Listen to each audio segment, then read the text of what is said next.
We're going to continue on white magic on Rule 7. Let me repeat Rule 7 again. The dual forces on the plane whereon the vital power must be sought are seen. The two paths face the solar angel. The poles vibrate. A choice confronts the one who meditates. And last week we talked about this battleground, which is the astral plane.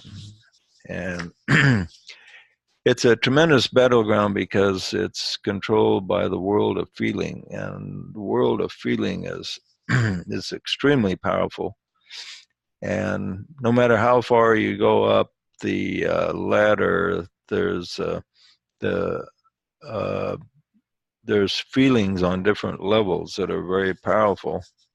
But the astral level, then the astral zone, it's particularly difficult for average humanity to wade through, let alone disciples. And so this is a great battleground, and it's very difficult to circumvent. And in because so many things are turned upside down and or reversed as in a mirror. So as we're controlled by our feeling nature, it's very difficult to see things correctly. And it's interesting when I've been a salesman a good portion of my life, and I've been through a number of sales courses, and when you're taught how to sell, you're always taught to connect with people's feelings. People buy; they don't buy because you're of reason or things that make sense. They buy because they feel they want that product. He says so. You got to make them feel that they want the product. And I was never really good at, selling them on emotional level. It was my nature to sell them on using logic and reason. And so the things that were like impulsive things, I wasn't really good at, but other things that required you to use a little bit more logic, I was a lot better at, like signs and advertising I was pretty good at, and real estate I was pretty good at. But I did find in selling real estate is the person you really have to sell when they're buying a home together is the wife, because the guy will come in and he'll be thinking with his left brain.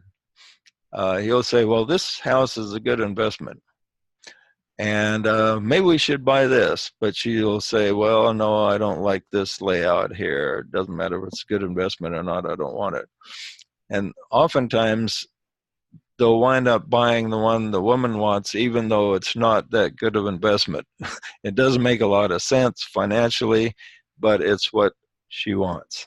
And so the females are more more in tune with the feeling nature, the right brain, and males are more in tune with the logic and the left brain. So that's one thing I did find out, and I did concentrate on when I was selling real estate, on selling the female, because if you got the female sold, you're 90% there.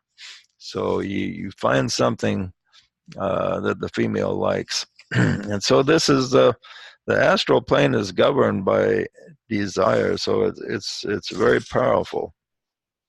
Now we were talking about the different polarities and dualities in the astral zone, which we called the playground of the gods, which we found interesting, like light and darkness, pleasure, pain, and so on. And he speaks particularly of the duality of heat and cold. And concerning this, he says this: heat and cold, as we understand the term, in a most peculiar manner, are the result of the interplay of pairs of opposites. And an interesting line of occult study concerns itself with the effects of racial emotions on climate conditions.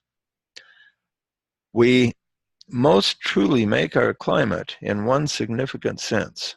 When desire has burned itself out, planetary life comes to an end as climatic conditions will negate form life as we understand it. That has some really deep thoughts in there. So he makes this point that when form life, when desire has burned itself out. Now, what does that mean? Desire burn itself out. Like, let's say you really like golf or something. You golf and golf and golf, and then pretty soon you golf so much you want to switch and do something else or whatever. And your desire has burned itself out. We desire to come down here and have experience, but after our desire has burned itself out for humanity, that we've pretty much had all the experience that we need and we want to do something else, then he says when it burns itself out, the planetary life will come to an end as climatic conditions will negate life form. In other words, when we don't have the desire to incarnate anymore that strong, the climate of the earth will change, so it will be so hazardous to humanity that it will destroy life on earth as we know it. So what does this tell us about what actually creates a livable climate on this earth? It's a clue there. Desire or wish or emotion to have it happen. Right. In other words, humanity has a certain desire to have an Earth-like planet like this with a livable atmosphere, livable conditions, and that desire has actually molded this Earth into what it is so that we can live here and have experience. And when we don't have that desire anymore, he says the climate will change in such a way that will bring life to an end on this planet. So that will be probably millions of years in the future. But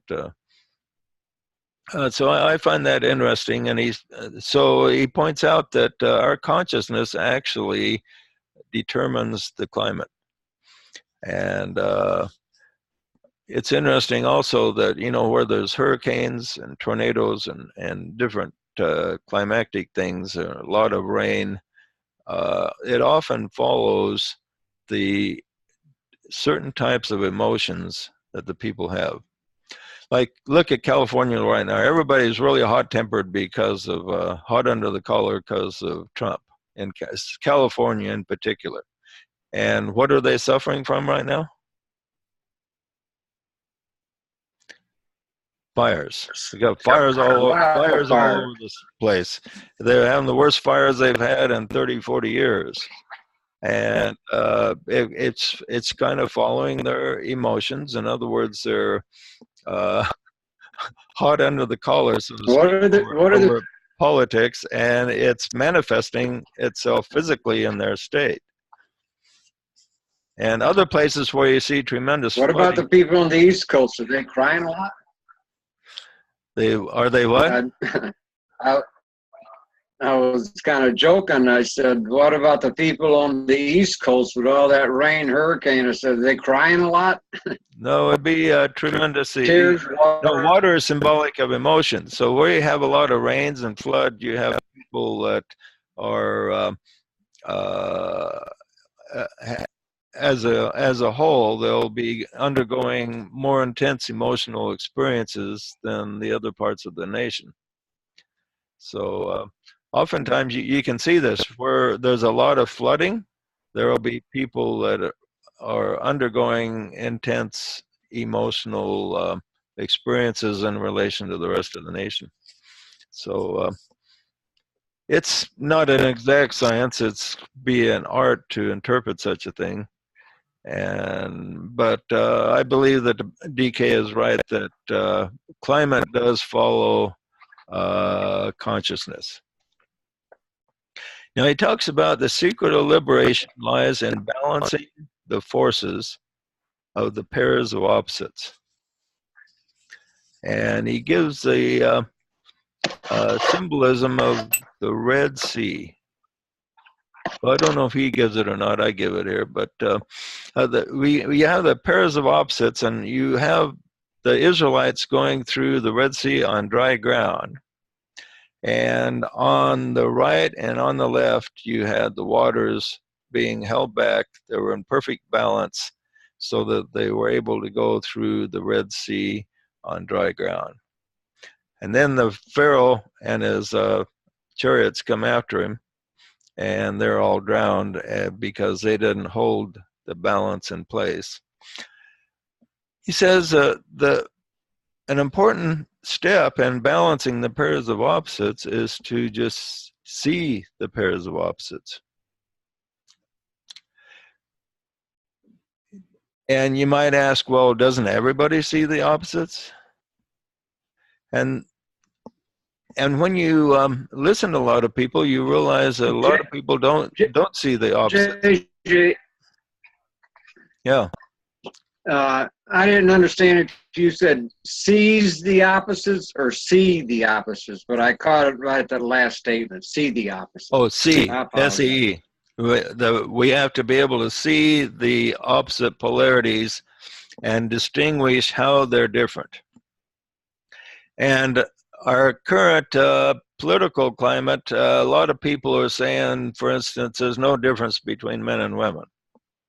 And they say the only difference between men and women are they raise differently. So a lot of people have tried to raise little boys by playing with dolls, and they found out that they still want to have guns and stuff. And then they try to raise girls like boys, and they find out the girls still want to play dolls. But there, a lot of people still think that there's really no difference between men and women. But according to DK here, this is one of the things we need to see. We need to see the difference in the opposite polarities, the difference between hot and cold, men and women. Oh, Edward, good to see you.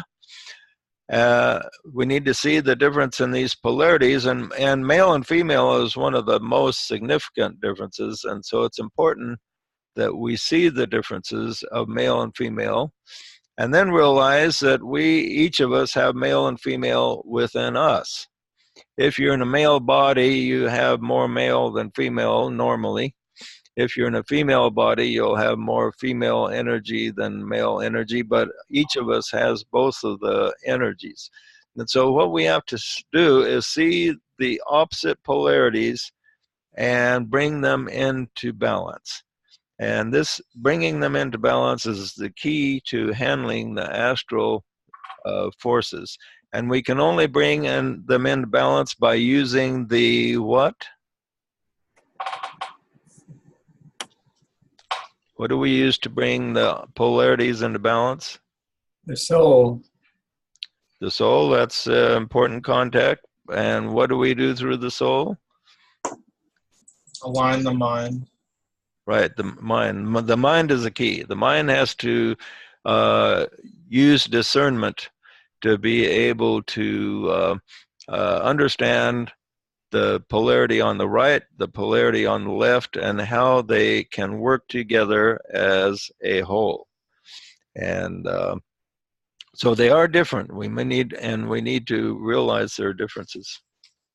It says it must be remembered always that when pairs of opposites are discerned, when a man balances the forces of his own nature, when he has found the path and became the path, then he can work with world forces, can preserve the balance and the equilibrium of the energies of the three worlds. So we need to learn to work with the great dualities, and the dualities are manifest in the astral zone more than any place else. Now, the astral zone is a reflection of the higher plane of Buddha, but where the intuition is, and that's also female polarized, and but the astral zone is an imperfect reflection of a higher reality, and the dualities become very strongly manifest there. So what does it mean? He says we are to become the path. What does that mean? Well, what it calls to mind for me is something like being a leader, like embodying the qualities you'd want to guide other people to, versus telling them you should be more like this or this is the thing. I guess kind of like leading by example. Okay, that's a good starting point. I've got one. Yeah. Often when I'm teaching people, I tell them that if you want to become something greater, the first step is to act as if you are that greater. Okay, and DK says that too. He talks about the as-if principle, and that's really good. So to become the path, how about the people that are looking for some outside authority? Have they become the path? No. So where's the true authority at? True authority is within the person's own self. And that's where your link with God is. So when you are the path, you look for the ultimate guidance from within yourself. And when you do that, you actually become the path in that way. Okay, then he talks about the two paths. Two paths faces the solar angel. Okay, what are the two paths? Anybody got any idea? Left hand? The left-hand path and the right-hand path. Right. Now, before you can even choose the left or right hand path, there's many choices before that. And in other words, by the time you reach this great decision, you've already made choices that takes you to the left or to the right. And so the main choice for the average seeker is to choose between the spiritual or the material side. What is the thing that draws you the most? Is it the material world? Do you want to get rich and famous?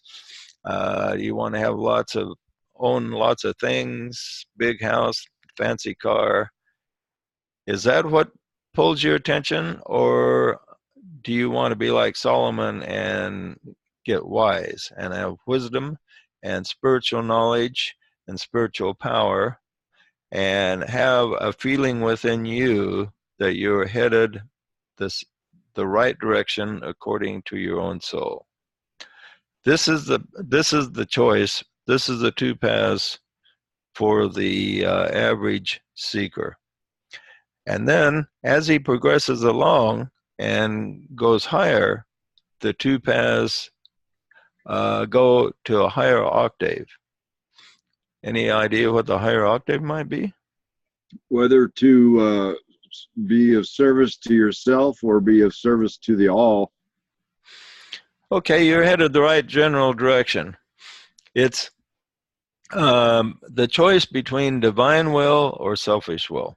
Now, the average person or the average seeker doesn't really think much about divine will.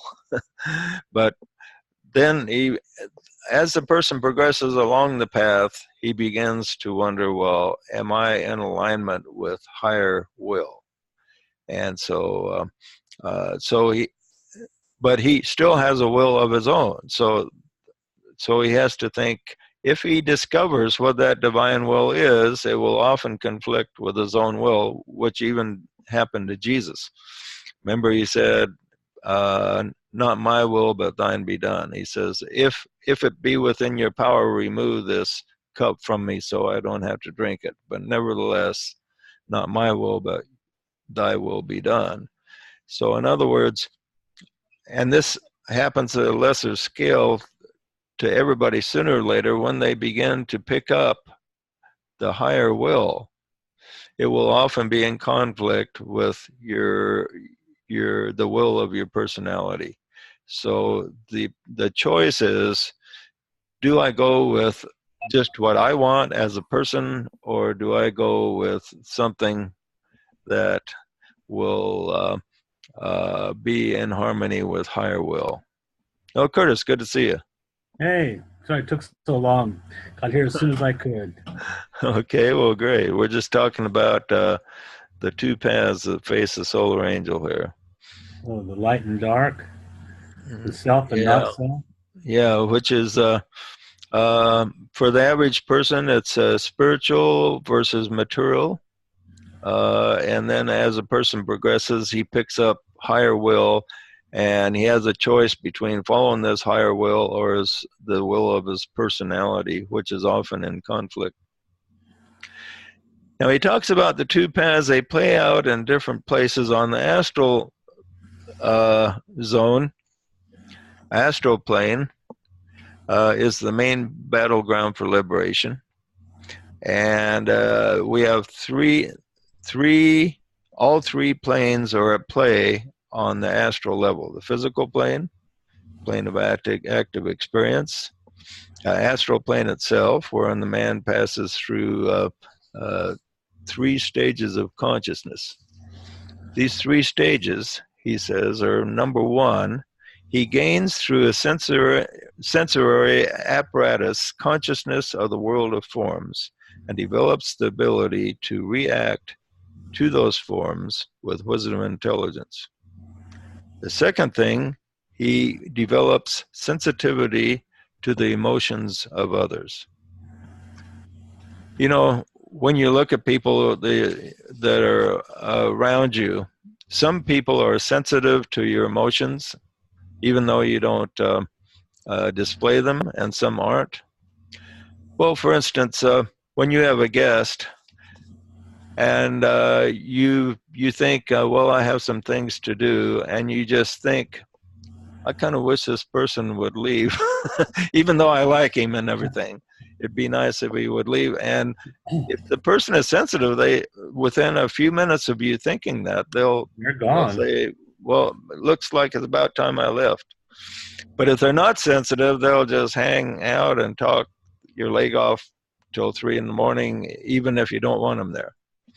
Now, Curtis and I have hung out till 3 in the morning, and we've enjoyed being there before. So, you know, it's not always, sometimes you do like to hang out a long time. Other times you got things to do, and you notice that, so it's important to develop that emotional sensitivity.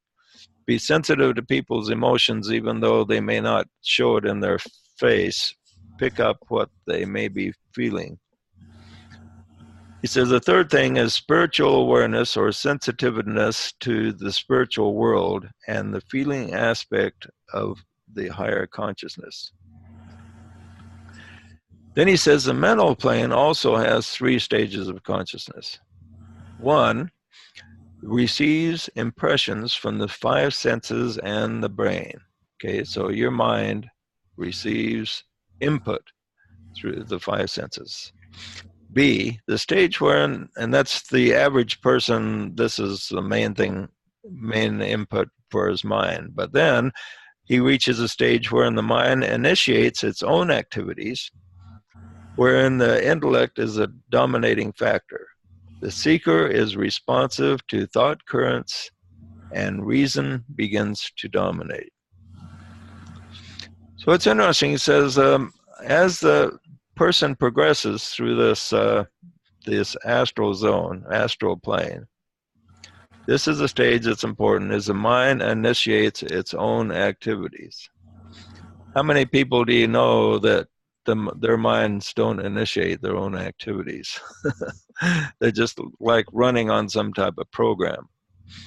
But when you meet an interesting person, that person is usually interesting because his mind initiates its own thoughts, its own activities. And that kind of separates him, puts him a step ahead of people that just operate on kind of like a built-in computer program. The next stage, he says, is a stage wherein the soul, through concentration and meditation, succeeds in imposing its ideas and impressions upon the mind held steady in the light. and so enables the mental body to respond to impressions and contacts.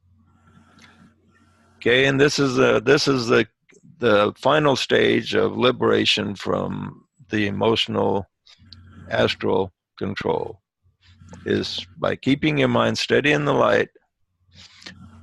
There's actually a light in your head that you can see if you close your eyes and meditate. But more important is the light from the soul itself that enlightens your understanding. Keep your mind focused on the goal of seeing the truth, the real truth, no matter where it is.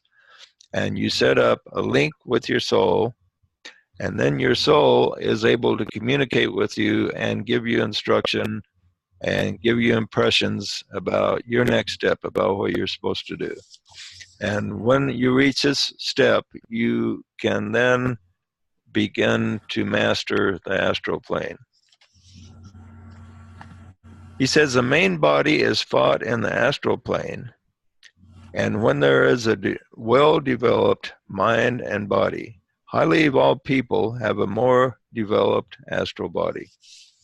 This is the point I've made many times, is that people think that highly evolved people are like Spock, where they don't feel like a lot of regular emotion. But he says highly evolved people have a very strong astral body. They have a very strong feeling nature, but their willpower is also strong. So a highly developed person has such strong feelings that if a low developed person had that strong of feelings, he would just go bizarre crazy, because he would be out of control, because he wouldn't know how to handle that intense energy. But a highly evolved person has very strong feelings, but he also has strong self-control and strong contact with the soul, which helps him control and direct those feelings. Now, Curtis, you're a pretty evolved guy. Yeah, when you're out there doing some work and you hit your thumb with a hammer, I'll bet you let a few choice words loose. Oh, no. No, I thank God that I had that experience.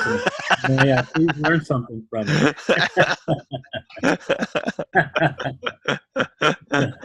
Yeah, oh, right. praise the Lord. No.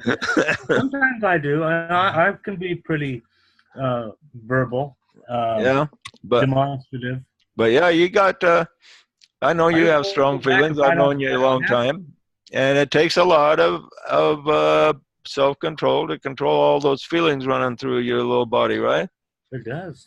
Yeah. So it just doesn't. They don't control themselves. You got to take control. You have to go to your higher mind and look down on your emotions. And you'll find that people that sometimes really go bizarre crazy, do really crazy things, are actually pretty intelligent people. They've just got they've had all the feelings develop, but not the self-control along with it. So this causes them to do really some crazy things that we would call insane, maybe. Matter of fact, it's if the disciple doesn't get control of himself, he can go over the edge for a period of time. And many disciples have in their past, as they progress along the way, have gone somewhat crazy over a period of time. Remember the story of Hercules? He went kind of crazy when he began his first labors of Hercules, and that does happen. Well, Jesus went kind of crazy when he threw the money changers out of the temple.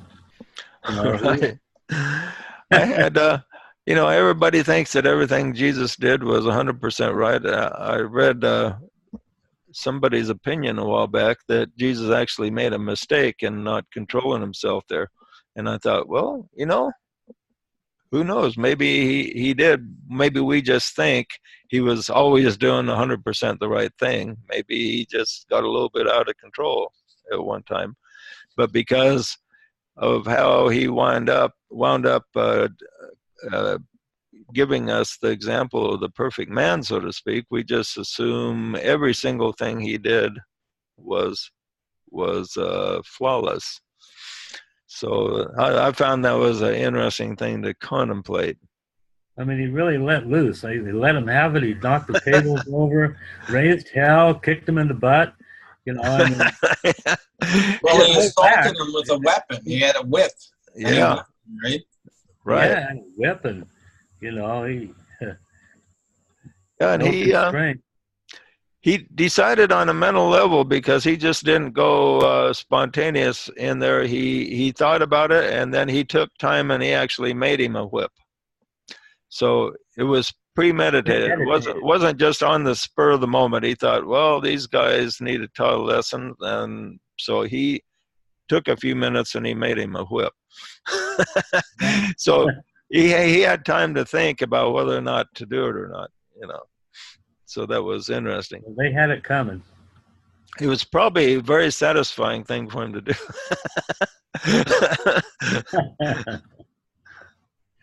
Yeah.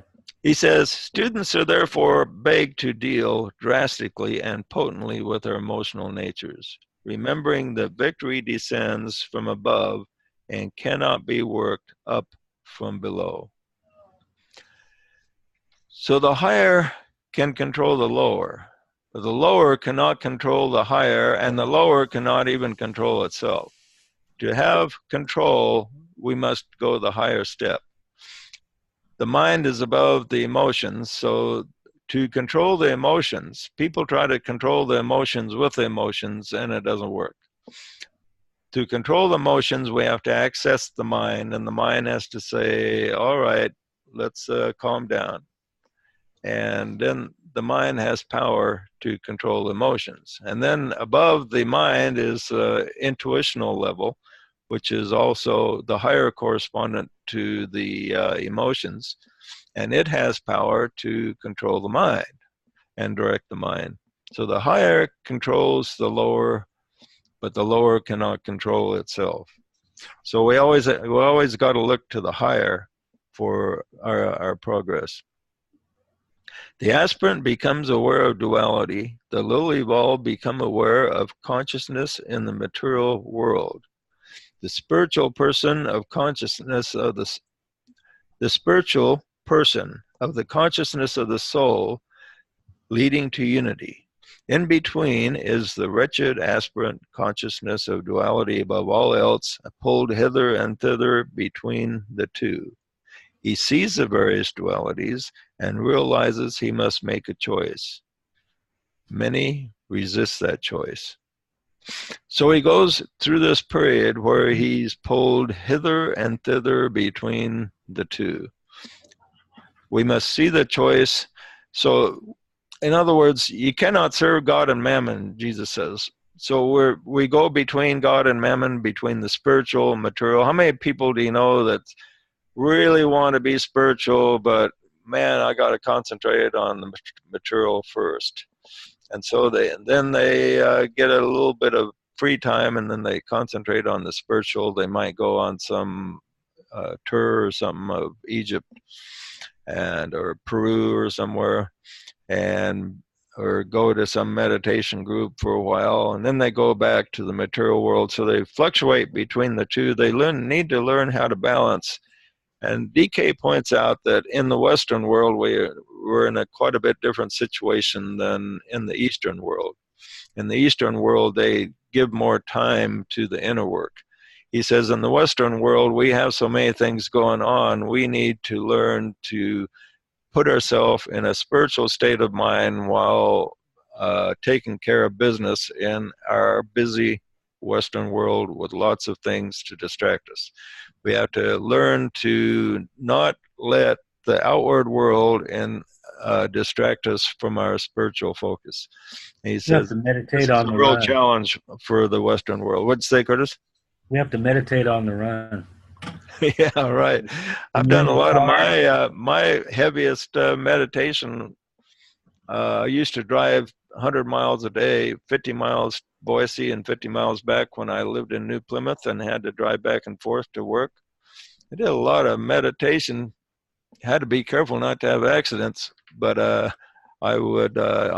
spent a lot of time in deep thought, as I was just driving back and forth. That was kind of a really good time for me to do that. But yeah, look for opportunities where you can have just time to think. Maybe you're doing a boring job of some type and your mind can be elsewhere. Einstein came out with a theory of relativity while he was a clerk in the patent office. And a lot of the work he did was really boring, so it gave him time to think. And so he come up with the theory of relativity while he was doing a regular job. And it was most impressive thing he ever came up with. Then when he had all kinds of time to himself, he never came up with anything quite as good again. So he made really good use of his time when he was young. He says, once the dualities are grasped, it dawns on the seeker slowly and surely that the deciding factor in the struggle is his divine will, in contradistinction to his selfish will. Okay? He says his divine will. But what did he doesn't say the divine will, he says the disciples' divine will. What do you think he means when he says that? He's talking about the will of your personal monad. Right. In other words, he and his soul are one, and the soul and the monad are one, and they're all connected to God. So when the divine will comes down to as far as his own personal soul, and when he's in contact with the soul and understands the will of the soul, then he sees himself and his soul as one, and he sees the divine will and his will as being one. And when he sees that, then he can see the distinction between that will and selfish will. Now, a lot of people think they are following divine will when they're really following their lower will. And so we need to make that distinction. Find out, make sure that you're correctly ascertaining divine will rather than your projection of what divine will is. Oftentimes, the divine will be completely contrary to what your lower personality will want to do. So if you're picking up some type of higher will that is difficult for your personality, then that's a sign that you're headed the right direction, because the two will often be in conflict with each other. What you want, what your lower personality wants is not what your higher self usually wants. Yeah, Curtis? I was going to say that's what happened when I got a witness on reincarnation. Yeah. It disturbed my whole world, turned it upside down, lost my membership in the church, which I thought was the most important thing ever. My chance for eternal life was over. I was going to go straight to hell if this doctrine wasn't true. And yet, in that moment, there was a moment in time when that antakarana, or that channel, that divine channel, opened, and I got a witness on it. It reminds me, when I was on my mission, I projected myself, now, what kind of person will I be in like 30 years or so? And I thought, what would be the most terrifying thing for me to see if I could see in the future? And I thought, if I could saw me that I was excommunicated from the church, boy, that would be really horrible. And sure enough, 30 years from then, I was excommunicated from the church. My most horrible thought Happened. came true. Yeah. And, you know, it opened a big door, didn't it? Yeah, and I'm glad it happened. Yeah. It was a step. It was we call it. Those of us who've been through the church call it graduation.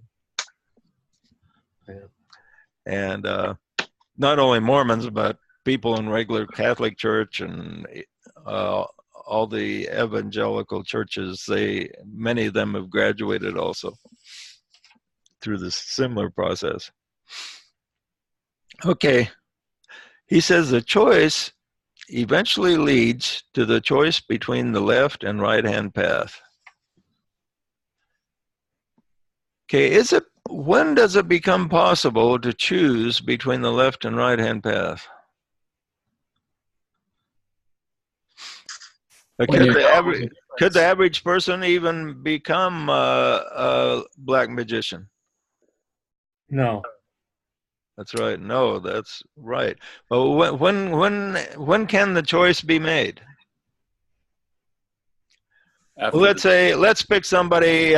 Let's pick average Joe Blow. He becomes a Satanist. He said, "Boy, I want to join up with old devil's side," and he becomes a Satanist. Is that does that mean he's chosen the left-hand path?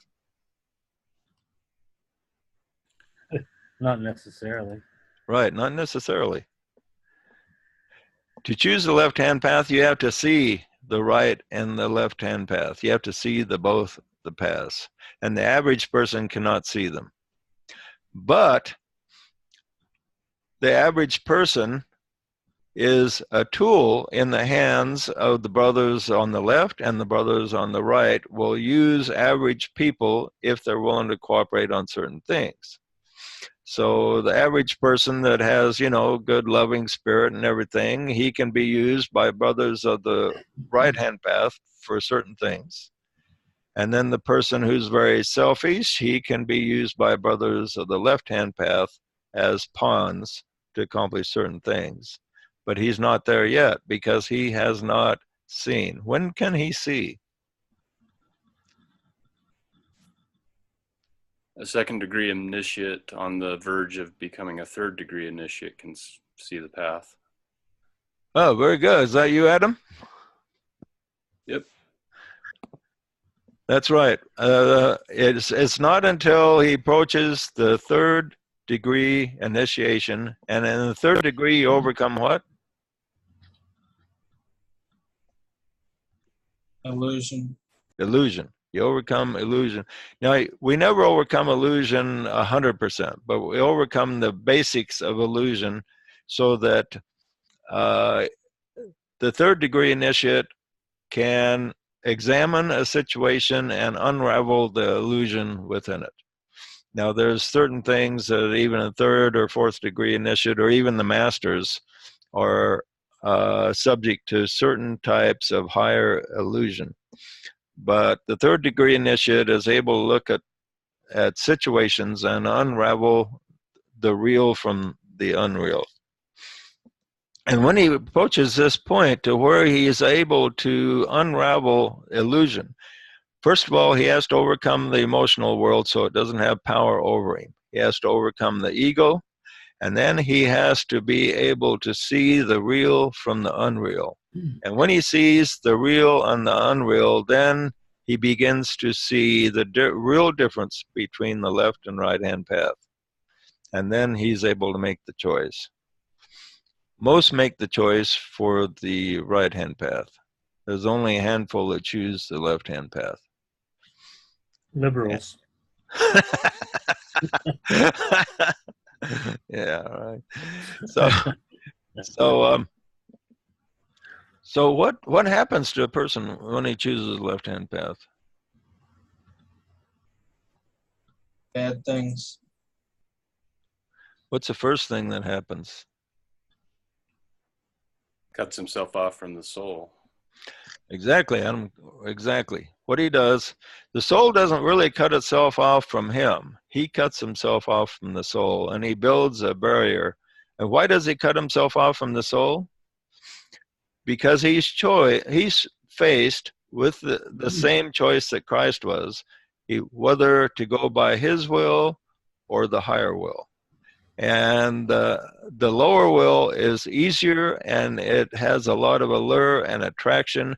There's a lot of instant power there. And so the people that are very selfish, once they reach that point, will choose the left-hand path because of the gratification, instant gratification that is there. And they no longer have to worry about being hassled over a higher will doesn't belong to their lower self. And so they're cut off from their soul because they cut themselves off, because they've built a barrier, and that barrier cannot be transcended. Once the choice is made and the choice is solidified, then that barrier cannot be broken through again. And the DK says, some people worry that they've committed the unpardonable sin. He says, if you have a spark of love in your heart and a desire to serve your fellow man to any degree, he says you have not chosen the left-hand path. The left-hand path are totally dedicated to self and the gratification of self. And as long as you have a spark of love left in your heart, you have a chance to reform yourself and move from the left hand to the right hand. And so I found that interesting. In the Mormon Church, they feel that one act can create the unpardonable sin, like if you deny your testimony or something like that. Whereas DK tells us it's a process that actually takes us several lifetimes to really get linked into the left-hand path. And your soul will send you every possible warning to try to pull you back on the right-hand path. But then if you ignore all these warnings, if you build up that permanent wall, then there won't be any turning around from that point on. And DK says, once you encounter a person from the left-hand path, he says he will have no mercy upon you at all, no sense of mercy. So he says, never completely avoid putting yourself under the control of anyone on that path. One person we're pretty sure was on that path was Hitler. Hitler was a second-degree initiate who then chose the dark path. Okay, so what happens to the person on the dark path? Is he damned for eternity, or what happens to the guy?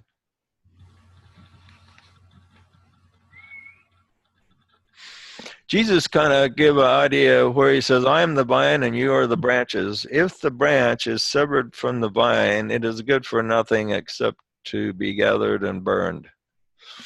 And so this is what happens if a person is severed from the vine, and the vine connects us to the soul.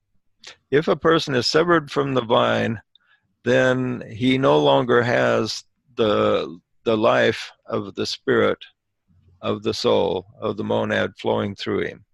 And eventually he goes into a state of disintegration. They have ways of increasing their lifespan and increasing their power over a period of time, but at the end of a certain, I don't know what the period is, but at the end of probably a planetary scheme, they eventually return to their basic elements. And the personality that they build up over the many lifetimes is completely taken apart and returns to its source. And then DK tells us that in a future time, he says another creation. It would have to be a totally new creation. The monad of that entity will put out a new soul and personality again, and it will start building itself all over again. So the monad will have to start all over again for the person that has chosen the left-hand path, cuts himself off from the soul, eventually over a long period of time disintegrates, and then has to wait for a new creation, new solar system to be built in order to begin his progression all over again. So in other words, he has a tremendously long delay in his progression. Everybody he knew that was that has moved on in the higher spheres, and he's left with a completely new group of people he has to build with again. Yeah, somebody had something to say? Yeah, was it Brigham Young that said that the wicked are broken down into their native element and begin their evolution all over? Right, and he said the same thing as DK said about that, but in different words. So I think he probably got that from Joseph Smith. He Probably got it from DK. yeah, but yeah, he was right on there. Brigham Young also said that Adam came from another planet, and that's the same thing the DK teaches, that Adam came. Adam man doctrine. The first man was Sanat Kumara, came from Venus. So Brigham Young had some interesting knowledge he got from somewhere. Okay. So anyway, we want to make sure we choose the left-hand path. Do you think the left-hand path and the right-hand path are... I don't think that's the choice we want to make, JJ. What'd say? I don't think that's the right choice. Yeah. We want to choose the left-hand path, Joe. Did I say something? Yeah. What did I say? We all want to choose the left-hand path. Oh, did I say that? Oh, I'm sorry. JJ falling short, trying to brainwash us to Satanism. Bad capital letters. I didn't mean to say that. What I meant to say is there's a difference between the left-hand path and right-hand path, but do you think it's maybe a lot of it more subtle than people think? Because when people think of evil, they think of like demons frothing at the mouth and trying to destroy everything in their path. Whereas if you were to meet somebody on the left-hand path, how do you think they would present themselves? Like Bill Clinton or somebody, real smooth. Right, they'd be very smooth and polished, and a lot of people would think they're very spiritual. It'd be very persuasive. Right. But he's willing to, the person on the left-hand path is willing to do anything to get his way, but he won't reveal his true self to the people. You won't see his true self until, he has complete power over the situation. Then you'll see the person's true self. Okay, he says, once dualities are grasped, it dawns on him slowly and surely that the deciding factor in the struggle is his divine will, in contradistinction to selfish will. One path leads into the dreary land of rebirth, and the other leads through the golden gate to the city of free souls. Okay, now, like I say, before the choice is made, we make smaller choices that are, we'll make a choice here that leans right, another choice leans left, and all of us before that final choice is made, we go back and forth between left and right. One lifetime we may be a pawn for the right, and another lifetime we may be a pawn for the left. The left uses the emotions of the people to get their way. So they will have their spokesman go and say things that are very appealing to the emotional nature. Hey, we're going to give you all this free stuff, and or whatever. So very appealing to the emotional nature to be able to use them as pawns. Clear discrimination of these two paths reveal what is called by some in some occult books that narrow razor-edged path which lies between the two. This is the noble middle path of the Buddha and marks the fine line of demarcation between the pairs of opposites and between the two streams which he has learned to recognize, one going to the gates of heaven and the other passing down to the nethermost hell. So an interesting wording there. It's a razor edge path between the two. And we fluctuate back and forth until we finally dispel glamour, and we dispel illusion, and then we can see the choice. We can see the difference between the two. The average person can't see the difference. The average person can listen to a person from the spokesman from the left-hand path say something and say, oh, that guy's got a point. And then he can listen to somebody from the right-hand path and he says, that guy has a point too. So he can't really tell. He thinks both of them have good things to say. He can't tell the difference until he dispels glamour and then illusion. When he dispels these two things, then he can see clearly those who are pulling us toward the right and those who are pulling us toward the left. And what's the big core ingredient of the right-hand path? The most important principle that differentiates the left from the right. Service? Divine love? No? Freedom. Soul Who said that? Freedom. Right, freedom. The principle of freedom. So those on the left-hand path are willing to enslave any number of people to get their way. Those on the right-hand path are willing to let people have maximum choice. So there's certain things, of course, that certain laws and regulations and protocol that needs to be followed, but basically the right-hand path supports maximum freedom. And Says that's it leads to the gate, the golden gate to the city of free souls. So I guess that means the souls feel liberated or free to act within their being. yeah, that's a good point. The city of free souls. Where was that? Oh yeah, the golden gate to the city of free souls. You know, and every step forward, the DK says, leads to greater liberation, greater freedom. And so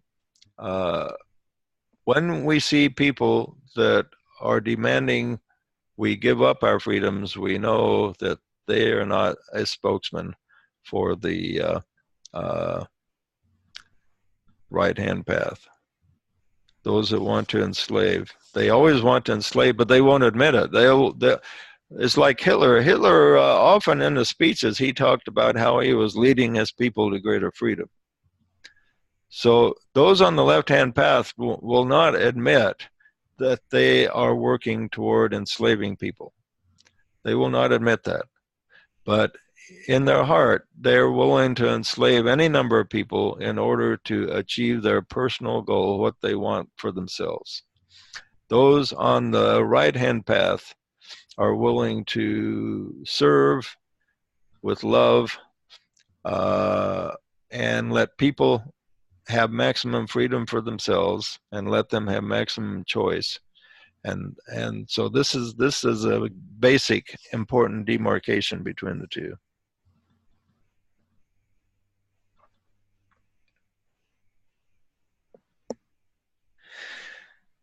He says this eventually brings the third eye into activity,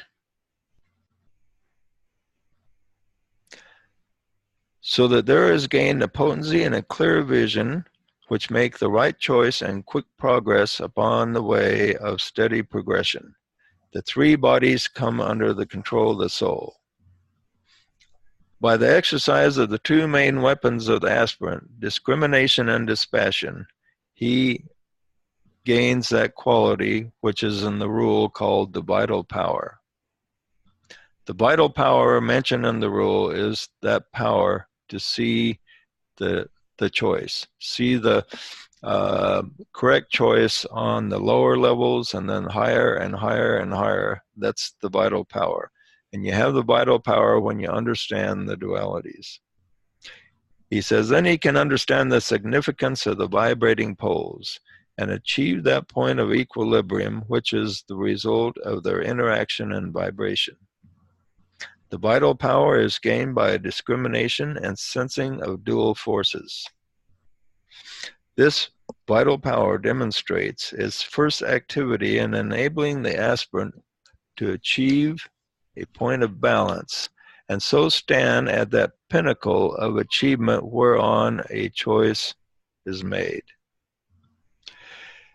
So we achieve that balance and then the choice can be made. And he says, what is that choice? For the aspirant, it is a choice between rapid and slow progress. For the disciple, accepted and loyal, it is a choice between methods of service. For the initiate, it often lies between spiritual advancement and the arduous work of staying with the group and working out the plan. So for the disciple, for the advanced disciple, it's the choice between having his own spiritual progression enhanced or just forgetting about it and helping pull others up to where he is. And so that's an important choice. And for the master, it's the choice between the 7 paths, which is talked about in Raise and Initiation. The masters have a higher choice, like they can choose the path of earth service, the path of where they stay behind and help humanity, the path of becoming a logos. The 7 different choices available for a master. So you have choices depending on your level of consciousness. And the choice for the average aspirant is just between rapid and slow progress. So all of us can choose that to some degree. All of us want to have as rapid a progress as possible. So that's what we need to focus on, unless you have something else given to you by your soul. You come in. Yeah.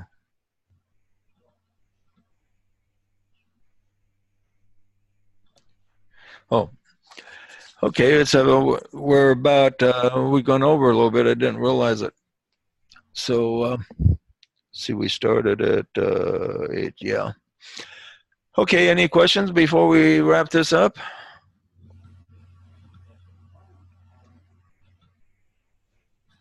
All sounds good to me. Well, appreciate everybody showing up. Let's just we'll just do a short meditation and then we'll end it. Everyone sound the Om. Sound it. If you're on mute, you can sound it vocally. If you're not, we'll sound it silently. Om,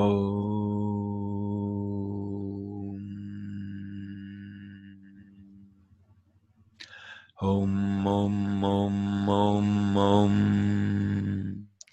See all negativity being cleared away. Only your positive connection to the soul remains. Oh.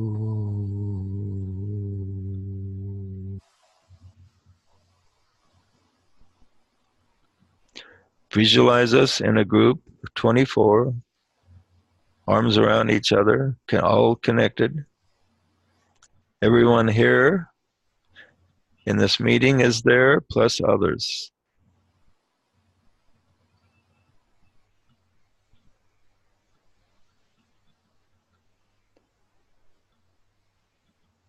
In the center is a point of light.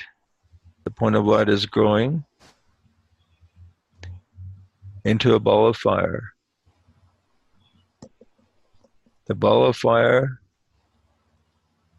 stretches out little lightning tentacles, 24 of them, touching each person in the group.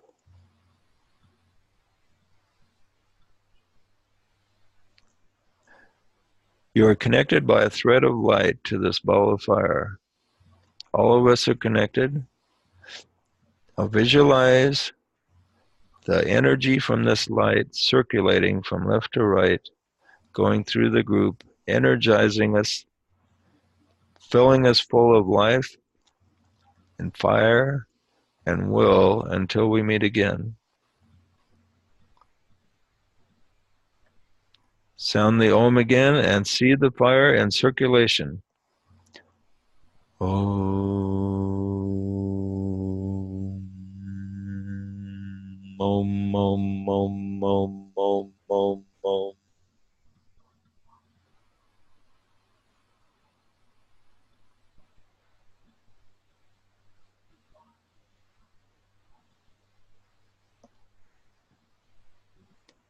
End with this sentence.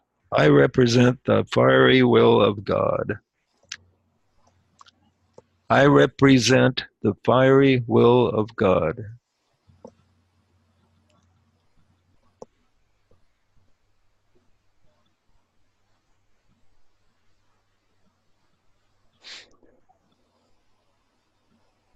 Okay, guys. Any comments or questions before we sign off? Thanks for being here, and we will see you talk again soon. Good night, JJ. Good night, everyone. Good night, everyone. Light and love, everybody. Betcha.